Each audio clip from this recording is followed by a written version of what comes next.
in ways, I'm sure it was fun brainstorming the dystopic aspects of the future, like you mentioned, fossil fuels no longer being, or fossil fuel cars no longer being allowed. How did you go about balancing that without giving yourself a nervous breakdown for our impending doom? Well, yeah, I mean, it is.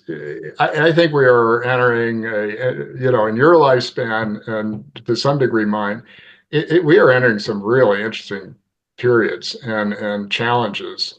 And I see very little evidence of us as collectively, to use that word again, being up to those challenges. There just doesn't seem to be on the horizon the kind of leaders and the kind of movements that we need to come to grips with it all.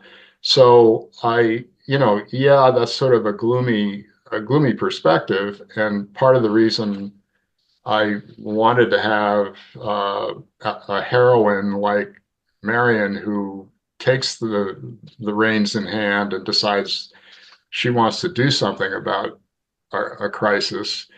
We need those sorts of inspirations, and that kept me going in a positive way. It was also a lot of fun. I mean, it was this was not a gloomy experience in terms of writing because it was just an enjoyable for me an enjoyable narrative once I got into it and developing the characters is, hopefully a reflection of what you had.